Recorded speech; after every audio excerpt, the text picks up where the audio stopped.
Welcome and thanks for attending today's webinar about finding a place to live in Ontario, and that would be Ontario, Canada.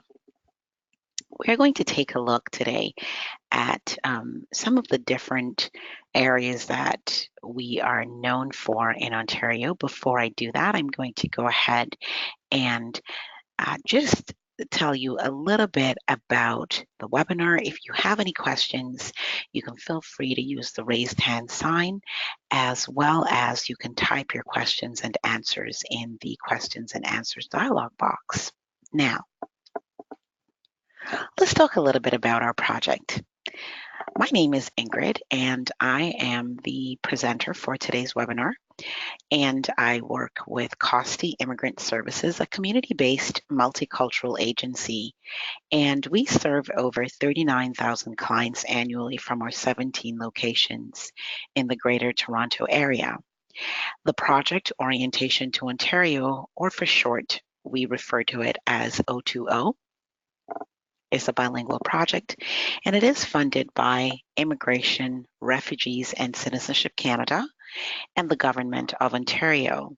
The purpose of this project was to ensure that we were providing newcomers with settlement information, and this would better help you as a newcomer settle within your new province that you are choosing to reside in. We operate from several different locations. Our project spans right across Ontario. And so if you look at this chart, if you look at this map here, you'll notice that we are in the north, the east, we're in York region, we're in the west, we're pretty much right across Ontario. So when you arrive here, if you do need to visit one of the locations and the partners that we have across the province, feel free to go on our website at www.settlement.org/O2O. And there you'll find wherever our sessions are being held, you'll be able to attend workshops where you'll be able to talk to different settlement workers who will be able to assist you. Let's take a look at our agenda items for today. We're going to be talking about your community, housing, renting a property, what it means to purchase a property, and we'll also take a look at the online resources that we have to offer you from the Orientation to Ontario project, which is pretty much right at your fingertips. So we wanted to introduce you to the Canadian provinces, because while you will be residing in Ontario, if you have not yet seen our webinar that speaks to Ontario and Canada as a whole, this would be a really good start for you. Canada is in fact the second largest country in the world, and so Ontario is part of that. There are 3 oceans that lines Canada's frontiers. We've got the Pacific Ocean in the west, the Atlantic Ocean in the east, and the Arctic Ocean to the north. There are 5 regions. We've got the Atlantic, Central Prairies, West Coast, and the North.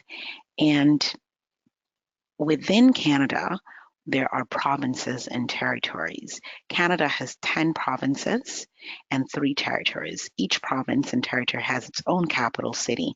So for example, we are located in Toronto, which is in the province of Ontario, and we're in central Canada. So many of the people who will visit or decide to live in Canada, most of those people who live in Ontario, they live in the southern part of the province, okay?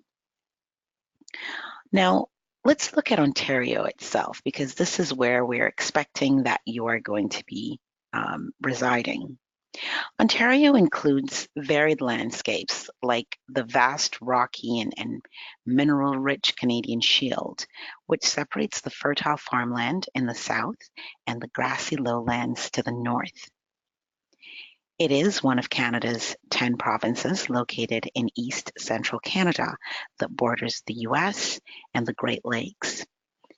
Ontario is home to Ottawa, Canada's capital, known for Parliament Hill's Victorian architecture and the national galleries that we have there featuring Canadian and Indigenous art.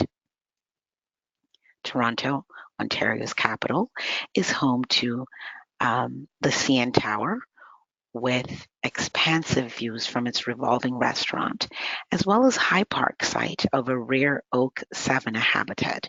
So we just wanted to give you a little bit of background on Ontario. We also have the falls, the Horseshoe Falls, and as you can see here from our pictures, we're showing you what the CN Tower looks like. That is how high that tower is. So when you get a moment, please take some time and visit the CN Tower. Ontario's economy thrives through its unique combination of resources, manufacturing expertise, exports, and a drive for innovation. Ontario generates 37% of the national GDP and is home to almost 50% of all employees in high-tech, financial services, and other knowledgeable, intensive industries. Our economy, it focuses on manufacturing, agriculture, forestry, mining, and the service industry. So there is something there for practically everyone, regardless of what your professional background is. There is something right here in this province for each and every one of us. I would be remiss if I did not toss in a little bit of did you know about Ontario right here. So I wanted to ask a question. Did you know that the NBA championships was won by the Toronto Raptors in 2019? Well, Toronto Raptors, meaning Toronto, Ontario. We have more than 250,000 lakes in Ontario and over 9 million hectares of park and parkland. So that speaks volumes. Ontario is larger than Spain and France combined, and we are also considered the land of water. The reason for that goes right back to the 250,000 lakes that we have right here in our province. The Great Lakes are Lake Superior, Lake Michigan, Lake Huron, Lake Erie, and Lake Ontario. Those are the 5 Great Lakes, and they're the world's biggest continuous body of fresh water. Think about that. There are provincial parks and protected areas. Our parks attract about 10 million visitors each year, and most importantly, Ontario's provincial parks will protect and conserve our rich natural and cultural heritage for the benefit of our future generations. I didn't talk about our farmlands. We actually have Class 1 farmlands in Canada. Yes, we've got about 51,900 and I think about 950 farms in Ontario, and they make up 1/4 of all the farms and the farm revenue in Canada. And now we'll tell you a little bit more about your community. So we've talked about Ontario, we've talked about Canada as a whole. Now let's just take a quick look at how the government structure works in your new community that you're going to be living in. Well, there are 3 levels of government in Canada, and every resident or citizen is represented at all 3 levels. So at the federal level, that is where the Prime Minister sits. This level of government deals with areas of law and issues that generally affect the entire country. It is at this level that the Prime Minister of Canada is categorized. At the federal level, we call the representatives members of Parliament, or you will hear people refer to them as MPs. At the provincial level, the Premier of the province is at this level. And in this case, our Premier for Ontario would sit at this level. And so in each of the 10 provinces in Canada, the provincial government is responsible for areas such as education, healthcare, some natural resources, and road regulations. Sometimes they share responsibility with the federal government. Responsibilities are given to the provincial governments by the federal government. At this level, we refer to our representatives as members of provincial parliament or MPPs. At the municipal level, this is where we are looking at the city. This level of government is usually based in a town, a district, or a city or municipality. Municipal governments are responsible for areas such as libraries, parks, community water systems, local police, roadways, and parking. This is where you would have the mayor of each city would be representing the people of that particular city. So for example, um, right in the Greater Toronto Area, we have the City of Hamilton, City of Toronto, City of Mississauga, City of well, it would be the city of Oakville and the town of Milton. Each one of those cities that I have referred to have their own particular mayors. There's also what is known as band councils, and these band councils pretty much mirrors what the mayor would do. Um, they, however, governs the First Nations. So the First Nations communities, which are our Aboriginal communities, and they consist of Aboriginal peoples. Though the band councils also recognize the laws of Canada at the federal and provincial level, they do have their band councils at the municipal level, so to speak.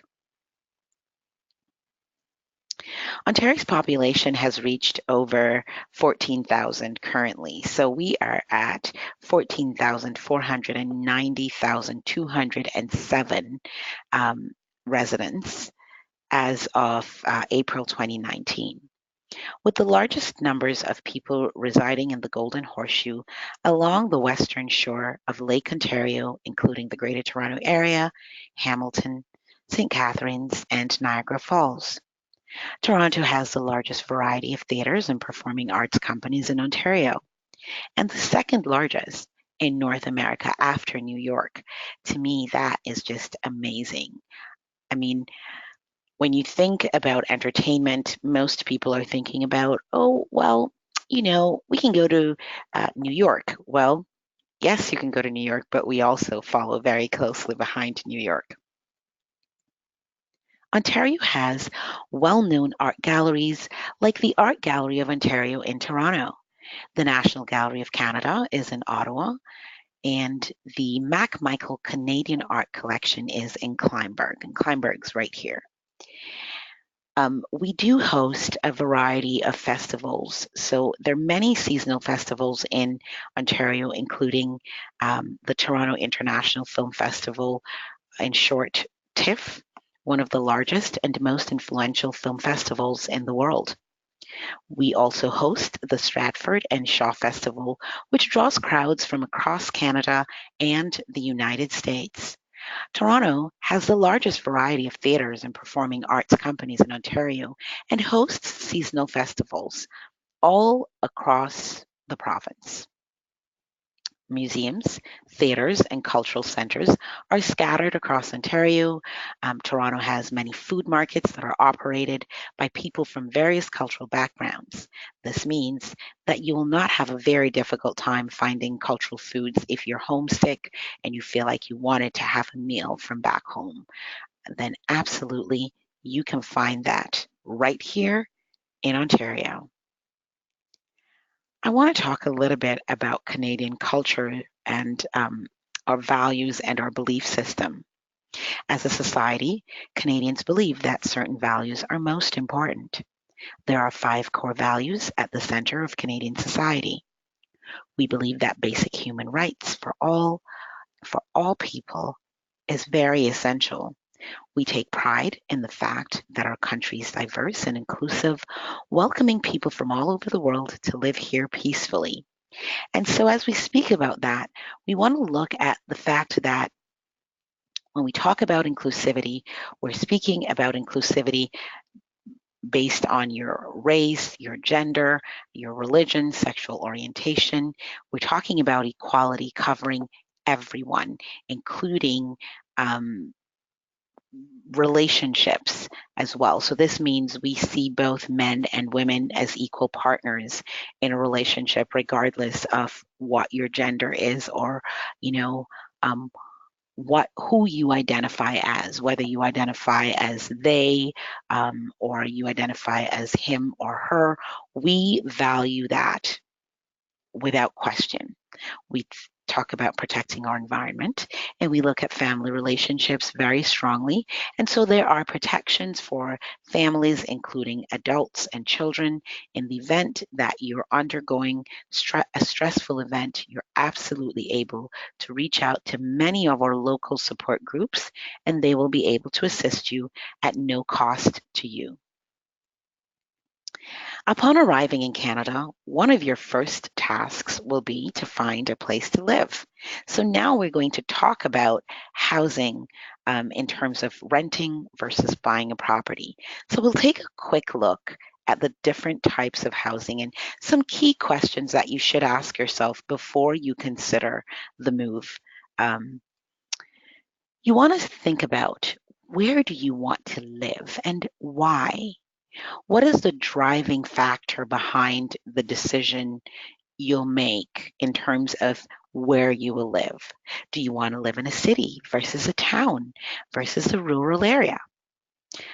And what is the difference? Well, in the cities, it's generally a lot busier. So, for example, in a city like Mississauga or Toronto, it is crazy busy, places that I definitely would not want to live. And because I like quiet and calm. So I definitely would not live in a city. In the towns, they're a little bit smaller than cities, a little bit more intimate, and you kind of, you get to know your neighbors. It's easier to get around in most cases. And then in the rural areas, this is where you are outside of the core. So you're in an area perhaps where not many public transit systems have been um, installed at this point in time. So when you think about that, you want to think about, why do you want to live there? And you want to think about, what will it cost to live in the area that you want to live? Will I need a car, or can I take public transit? What job opportunities are in my field? What will be there for me? So you want to think about all of these things before you make the decision as to where you are going to live. And you know, if you have children and you require childcare, you may wish to live close to family members so that they can assist you with childcare. This way, you'll save a little bit of money on the childcare cost, which could get a little bit costly depending on the number of children you have. Um, you may have family support at one point. If you decide, okay, I'm going to live closer to family, there may be a lot of family support, but it may also be difficult for you to find a job in that particular uh, location that you're choosing to live in. So, one of the things that you truly want to consider is, you want to consider a lot the cost implications, and weigh the pros and the cons to see what works better for you.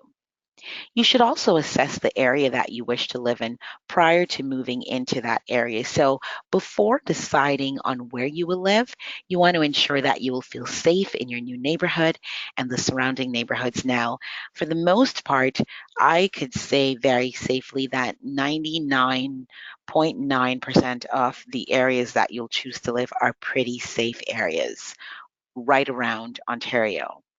However, there are those few places that you may not necessarily want to live for whatever reason. So you want to speak with the local police. And yes, that is something that you can do. It is very simple. You can either call them up, or you can pay them a visit and simply ask, about the area. Do you think that this is a good space for me to raise my children? Is it child friendly? Is it, depending on your age group, will this area be good for me? And if you have a spouse or a life partner, or your husband or wife, and you want to make the decision as to, how viable is this area for me? You want to find that out. You can ask the police. Look for marked fire routes. So, try to figure out how quickly you can get to the fire station, or how quickly the fire trucks could get to you in case of a fire. You want to find out about medical services that are close to you. Will the hospital be close? Is there a walk-in clinic that is close to your home? Especially if you don't drive. How difficult or how easy will it be for you to get medical services? Next, you want to think about public transit. How close or how far away from your place of residence will you be able to find public transit? And how often do you have transit going back and forth? You want to think about all of these things because this will ultimately, in the end, impact your budget. So if you're living on a budget like I do and like most people do, and especially as a newcomer, you're generally trying to figure out, figure your way around. You want to try and make the best decisions possible. You also want to think about transportation in severe weather conditions because here, regardless of how heavy it snows, I'd say 8 chances out of 10 you will be required to go to work. So you want to find out about all of those things so that you're not stuck in a lease or a contract for a very long period of time and you're unable to get out of it. Okay. Now, once you arrive in Ontario, you can get help from local settlement agencies.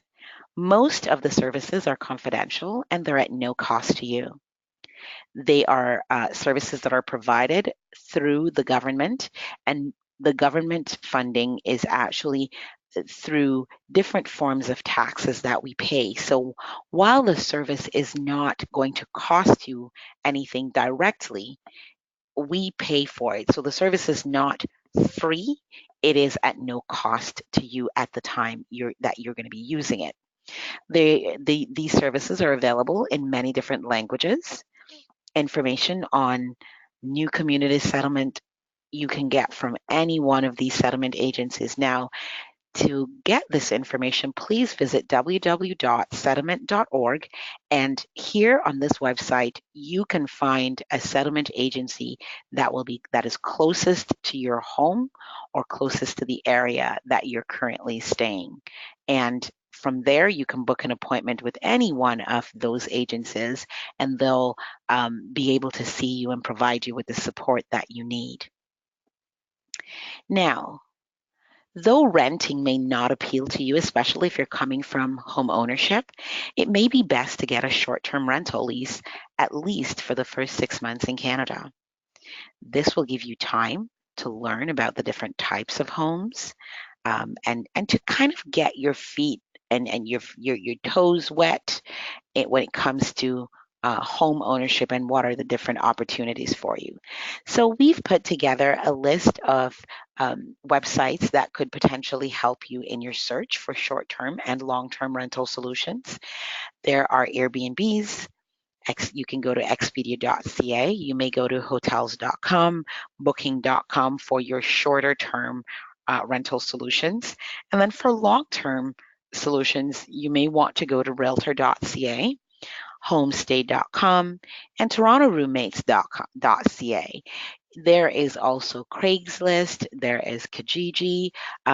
However, be very careful about how you source and use these different mediums because, once again, many of them are not necessarily regulated except for realtor.ca, I believe, and Homestay. Many of them are not necessarily regulated, so you want to make sure that you are protecting yourself regardless.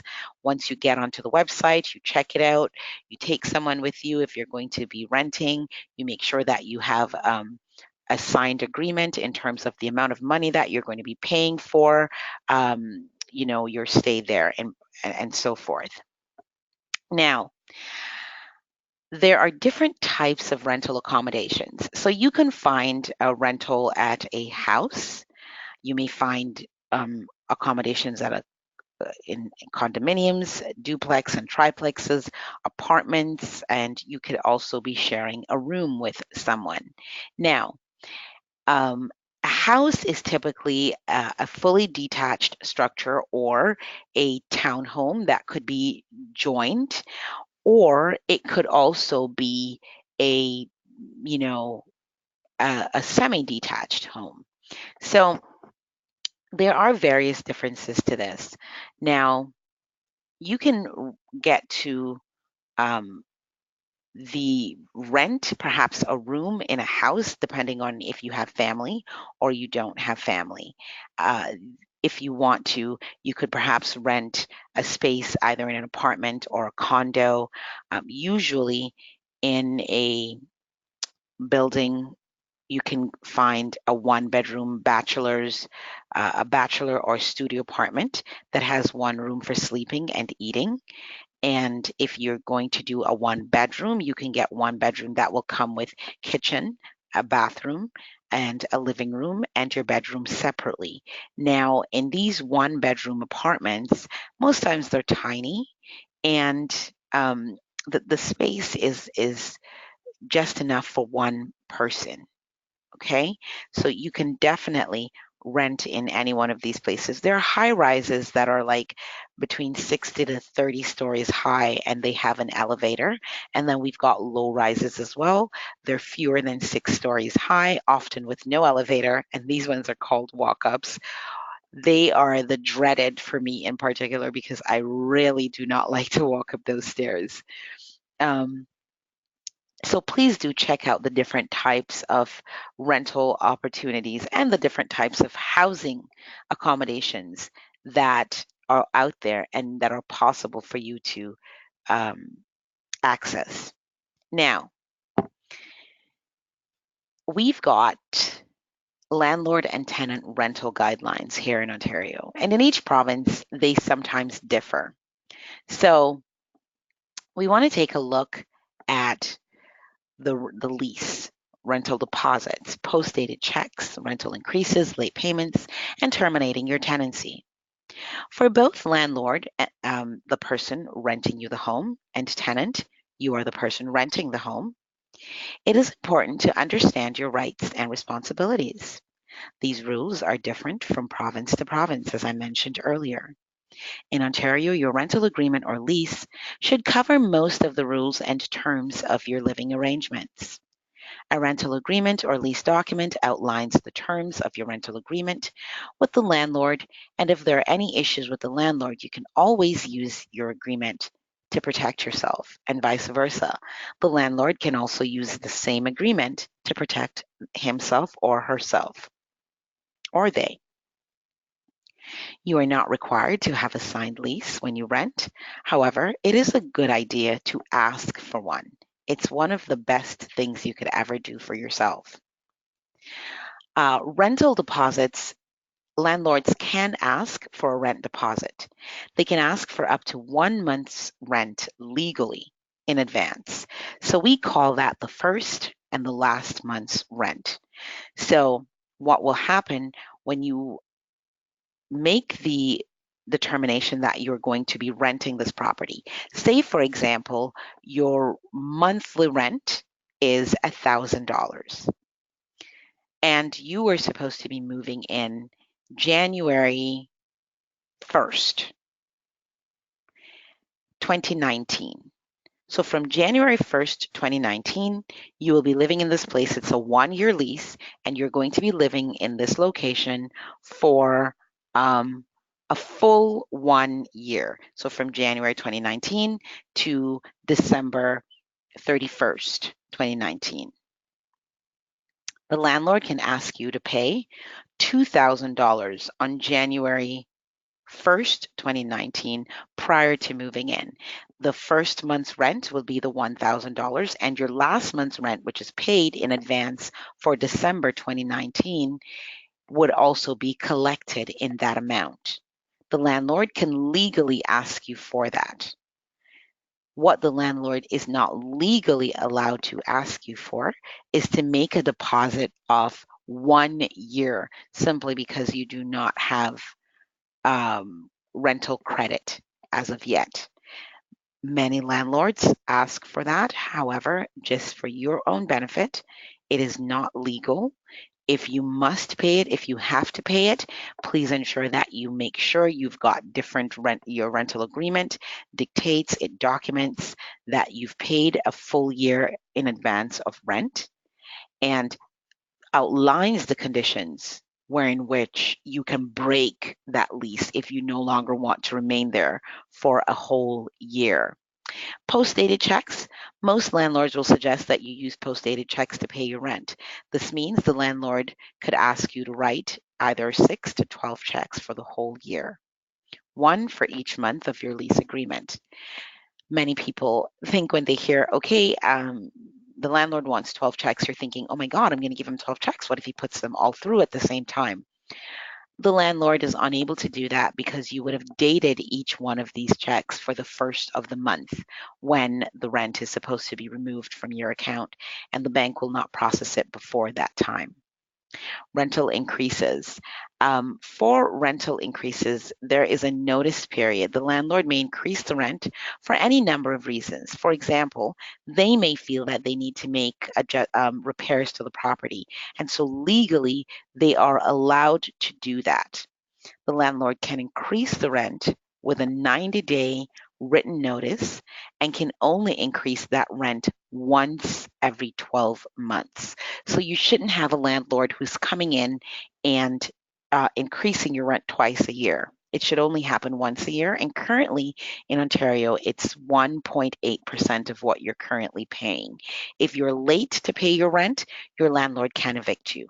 So think about that. If you're going to be late, please make sure that you discuss this with the landlord. You can terminate your lease. There is a notice period where the lease can be terminated, and the laws in Canada says tenants in a fixed term lease can give a written notice to the landlord of 60 days before their moving date. So even though you may be told that you are trapped in this lease agreement, you do have an out. There's 60 days notice that you can very well give your landlord. All right. And there are several different rules surrounding, whether it's an annual lease, whether it's a 28-day lease, whether it's weekly. There are different rules that governs the leasing. So please do visit www.sjto.gov.on.ca for more information on renting, as well as you can also visit www.cmhc.ca where you'll find additional information that can help you. Now, buying a home is one of the biggest financial and lifestyle decisions that you're ever going to make in your life. And so in this section, we are going to cover what will give you an overview of what you should be expecting when you decide to purchase a home. And so we've put out a few questions for you to think about before you make that decision. So think about it in its totality. Do you feel financially ready? And when we say financially ready, we're talking about the fact that there is a deposit that you are going to be required to pay. Do you feel that you have this deposit? And if you make this deposit, there is still going to be adequate amount of money for you to, take care of yourself and take care of your family before all your money runs out. You want to think about repairs for the property. You want to think about what about the utility costs and what about the maintenance of the property? So when you live in a rented property, 90% of the time, the landlord is responsible for cutting the lawn, um, fixing practically anything that is broken inside the home. As long as you did not maliciously destroy it, the landlord is supposed to be responsible for all of that. Now, when you buy a property, there's no one that you can call. You are actually going to have to talk to you and your family about all these repairs and everything else that needs to be done. So you want to think about that when you live in let's say a condo, for example, or an apartment. Most times, all your utility bills are covered under your rent. You may end up paying, for example, your electricity bill, but for the most part, and in most buildings, everything is covered under your rent. When you no longer live in an apartment, that becomes your responsibility. Maintenance of the property, we're talking about your lawn, cutting the lawn, watering the grass, repairing your roof if it breaks, repairing the windows, repairing the hot water if the tank is broken. So there are a number of different questions that you really do need to ask yourself and sit with your family and make this decision. Many people make the decision to purchase a property on the premise that, I'm currently paying $1,500 a month for my rent. How about I just invest that in my own home? Absolutely correct. I agree with you 100%. However, what we run into often is you can pay the mortgage, but not necessarily the additional costs that comes with it. Now that you've made the decision, you've decided that, yes, I'm now going to buy a home. We know that the possibility you've done the research, you've said, yes, this is really something I think that I can do. Now you want to think, where do you want to buy? Do I want to live in the suburbs? Do I want to live in the city? Do I want to live in a small town? Do I want to live in the rural areas? And that, once again, comes back to all the other questions that we had asked earlier when we talked about where you are going to live. And, while you can make a mistake when you're renting because you're probably only tied to that property for 1 year, when you are going to purchase property, you will be tied to that property for a very long time. In most cases, the mortgage company will give you a mortgage for 5 years, maybe 3 years minimum, and you are tied into that for the duration of that time. And if you break that, then you will be charged a penalty. So you want to truly think about, where do you want to buy? Because you can't just get up and leave a year later. It'll cost you a lot of money to get out of the agreement. Do you want a bigger house? Do you want it small? Do you want to live in a condo? Do you want to live in a house, like a fully detached house? Do you want to be living in a townhome where your property is shared with neighbors? So you've got neighbors on your left, neighbors on your right, and your structure is one big structure. Do you want that? You know, will you buy new, or are you going to buy a used home? So please do evaluate the whole process before making the commitment, because this, in fact, is a really huge commitment to make. Now, I talked a little bit about mortgage. Let me just break it down for you here. I'll give you a little bit of context to it. In many countries, we have the option of taking out a mortgage, or we can purchase the land, and we have as long as we want to complete the house of our dreams on that land. In Canada, unless you're very wealthy, most people will have a mortgage. So it is quite possible to purchase your home, cash and not have a mortgage. However, many, many, many people in Canada, this is how they purchase property. So usually you do need a mortgage. So a mortgage is a loan to finance the purchase of your home. It is made up of several different components. The first part is called collateral, and this is the part you use to secure the loan, which means the home, the property. So the property, the house that you are potentially going to buy, the lender will use that particular property as collateral in order to lend you money. Okay?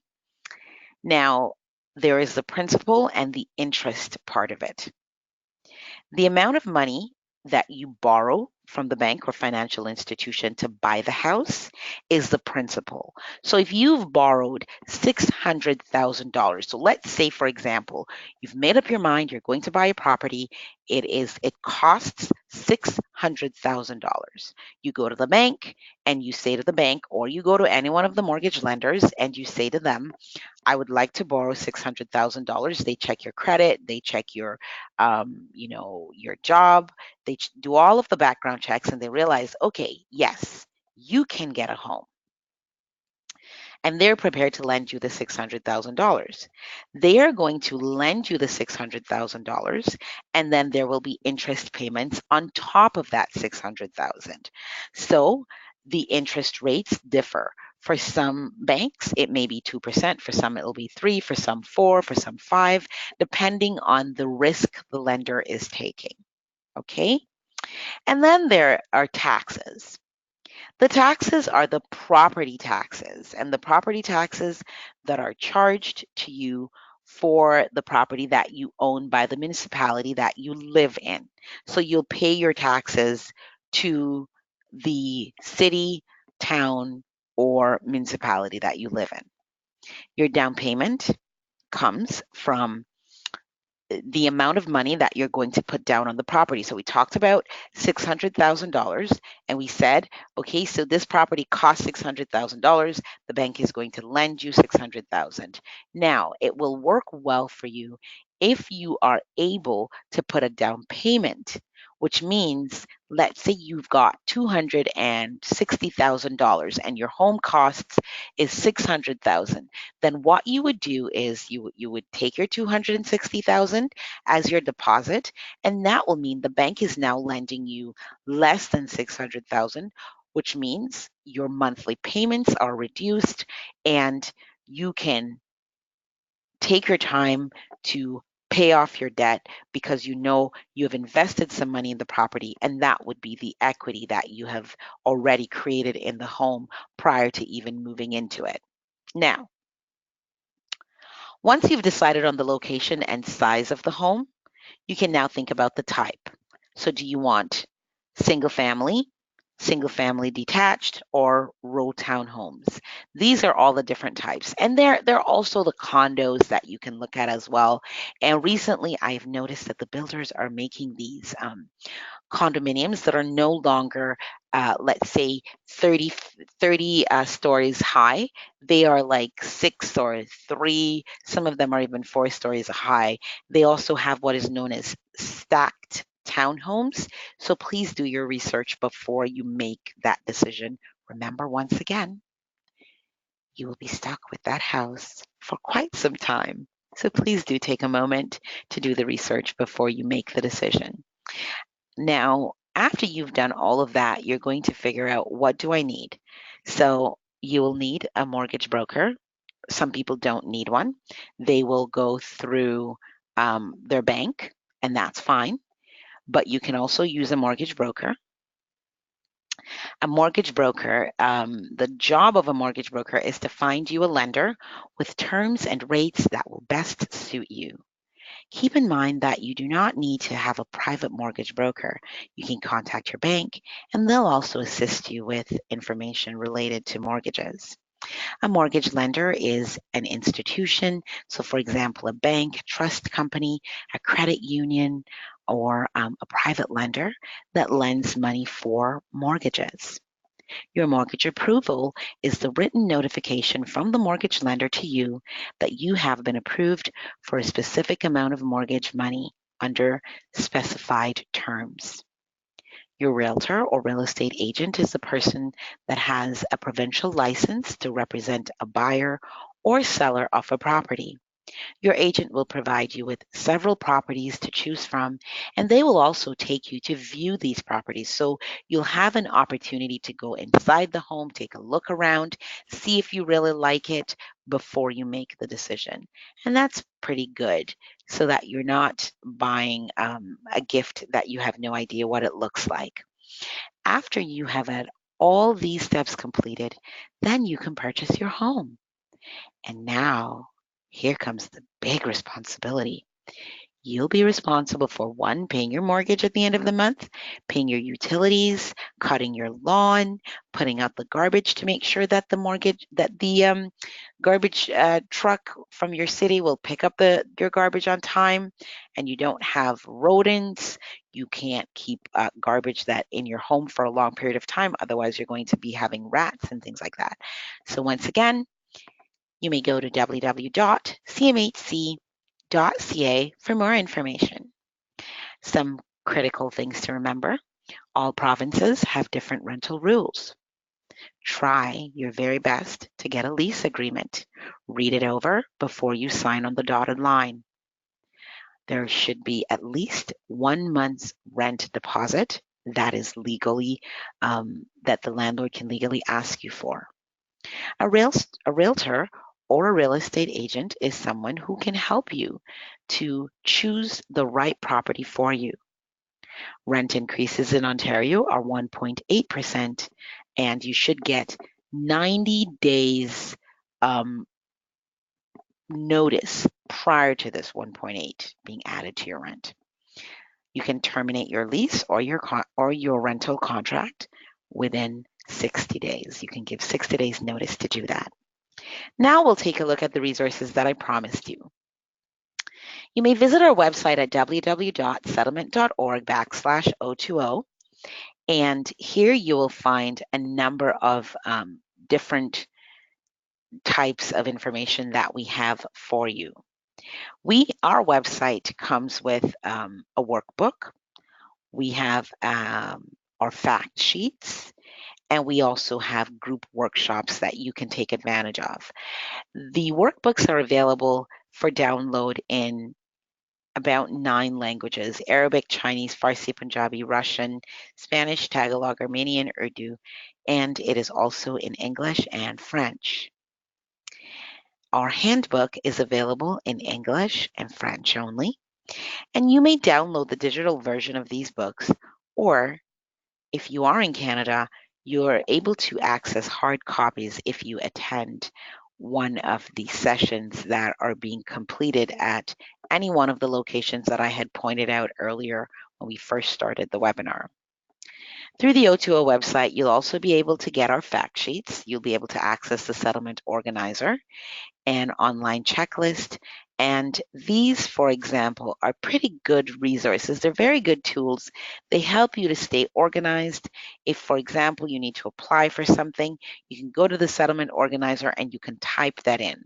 If you're going to be looking for a home, you can go to the settlement organizer and you type it in, and it'll prompt you as to the little things that you need to have ready in order for you to successfully get to your goal. Now, please do feel free to contact us at O2O@costi.org if you have questions. You may also call us at 1-855-626-0002. Thank you for joining us today for today's webinar, and we look forward to having you at all the other webinars that we have for the Orientation to Ontario project. Thank you so much, and I hope you've gathered a lot of information from us and that you'll be able to access the services that we offer once you're here in Canada. If you're not here in Canada, please do go ahead and access the information on our website at no cost to you. Thank you again, and have yourself a great day.